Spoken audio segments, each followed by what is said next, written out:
नमस्कार दोस्तों। आज हम बात करेंगे रामायण के सबसे अनसुना रहस्य के बारे में, जो युद्ध, वनवास और विजय से भी गहरा है। जब भी रामायण का नाम लिया जाता है, हमारे मन में कुछ परिचित दृश्य उभर जाते हैं, जैसे अयोध्या, वनवास, सीता हरण, लंका दहन और रावण वध। परंतु क्या रामायण केवल एक ऐतिहासिक या पौराणिक कथा है, या फिर यह मानव आत्मा की यात्रा का आध्यात्मिक ग्रंथ है?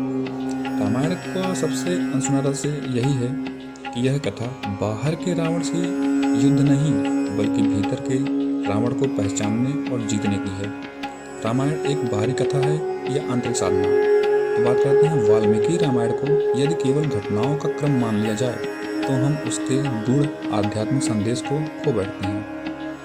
वास्तव में राम केवल अयोध्या के राजा नहीं हैं, वे मानव के भीतर स्थित धर्म, विवेक और आत्मज्ञान का प्रतीक हैं। सीता केवल एक स्त्री पात्र नहीं है, वे मानव आत्मा की शुद्धता और चेतना है।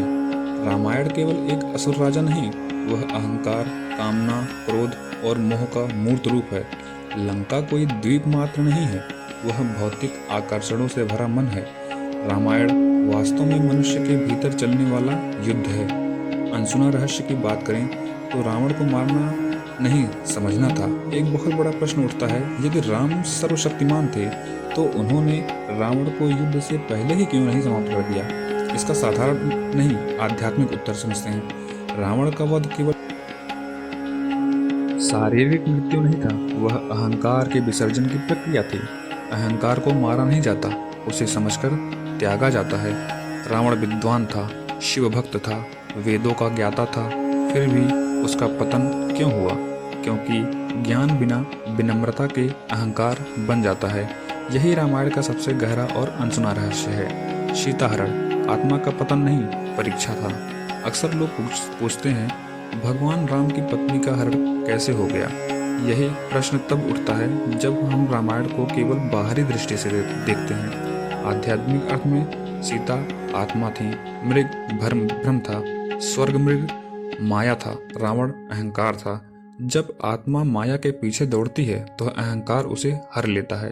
सीता का हरण कोई अपमान नहीं, बल्कि आत्मा की परीक्षा थी। आत्मा में भी पवित्र बनी रहे, वही अंततः मोक्ष की अधिकारी होती है। वनवास दुख नहीं, तपस्या है। अर्थात राम का वनवास दंड नहीं था, वह आत्म विकास की साधना थी।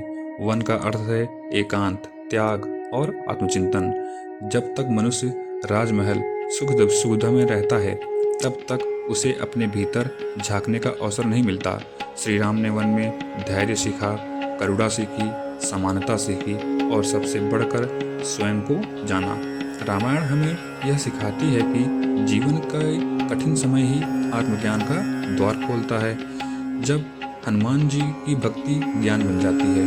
हनुमान जी केवल बलशाली वानर नहीं हैं, वे पूर्ण रूप से भक्ति, पूर्ण समर्पण और पूर्ण विवेक का प्रतीक हैं।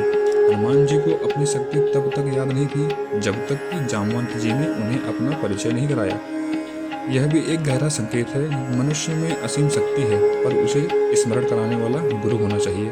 हनुमान जी का लंका जाना असल में मन के अंधकार में आत्मज्ञान की छलांग है। युद्ध बाहर नहीं, भीतर है। अर्थात लंका युद्ध का वास्तविक अर्थ यह था, इंद्रजीत नकारात्मक संस्कार था, कुंभकर्ण आलस्य में भरा था, मेघनाथ एक भ्रम था और रावण अहंकार था, और श्री राम सतचित्त आनंद स्वरूप आत्मा थे। अर्थात युद्ध के हर दिन का अर्थ है मनुष्य का अपने दोषों से संघर्ष। जब रावण का सिर कटता है तो नया सिर उग जाता है। यह बताता है अहंकार बार बार लौटता है जब तक उसका मूल नष्ट न हो। रावण का अंत और उसका मोक्ष। बहुत कम लोग यह जानते हैं कि रावण को मोक्ष प्राप्त हुआ था। क्यों? क्योंकि वह राम के हाथों मारा गया था। उसने अंतिम क्षणों में श्री राम को स्मरण किया और उसका अहंकार टूट गया। वह रामायण का सबसे अनसुना और चौंकाने वाला रहस्य है। भगवान किसी को दंड नहीं देते, उसे मुक्त करते हैं। राम राज्य बाहर नहीं, अपितु भीतर है। राम राज्य कोई राजनीतिक व्यवस्था नहीं, वह आंतरिक व्यवस्था है। जब मन में सत्य हो, हृदय में करुणा हो, बुद्धि में विवेक हो और कर्म में धर्म हो, तभी रामराज्य स्थापित होता है। अंतिम उपदेश। रामायण हमें यह नहीं सिखाती कि रावण को मारो, बल्कि यह सिखाती है अपने भीतर के रावण को पहचानो, अपने भीतर के राम को जागृत करो। यही रामायण का सबसे अनसुना, गूढ़ और सबसे दिव्य रहस्य है। धन्यवाद। जय श्री राम।